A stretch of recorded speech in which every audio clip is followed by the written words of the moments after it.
Apple has just released iOS 18.3, and while the point 3 updates are typically very bug fix oriented, this one has some new features to go along with it. Here is everything new in iOS 18.3.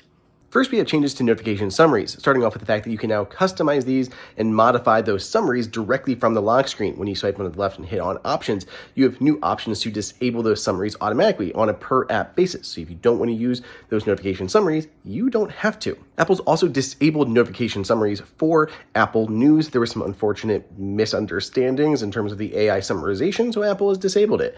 Apple's also labeled that it may contain errors inside of the settings so that people know that these are not to be taken directly at face value and may contain mistakes. Speaking of Apple Intelligence, Apple's actually enabling it by default with iOS 18.3. So after this update or setting up a new iPhone, you will have Apple Intelligence turned on by default, and you must opt out of it if you don't want to use it. Then we have improvements to visual intelligence, which is for the iPhone 16 series. You can invoke visual intelligence by holding down the camera control. With iOS 18.3, it can now identify plants and animals. So you can just point it at something like this plant here I have in my kitchen. It'll identify what it is. Tap on that and provide more information from Wikipedia. Same thing works with animals.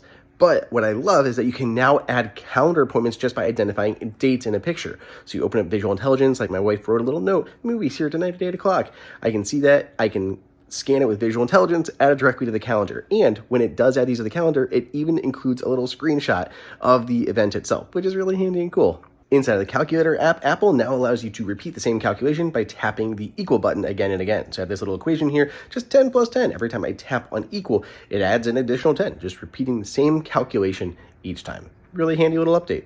We have a few bug fixes, so notably when you tried to use like the type to talk to Siri, that would sometimes not the keyboard wouldn't pull up. That's been fixed. There's also a bug that continued music playing even though you were no longer in the music app. You'd quit the app, so that also too has been fixed.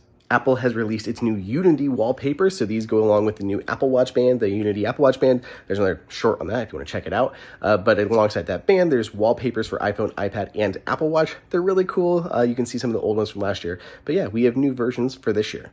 Like I said, iOS 18.3 is available right now, so download it on your device and let me know in the comments if you spot any other new features and changes that I didn't mention here. Apple's also getting ready to release iOS 18.4 into the beta series, and this is going to be a huge update, so make sure you subscribe and follow to keep updated with all of those big new features.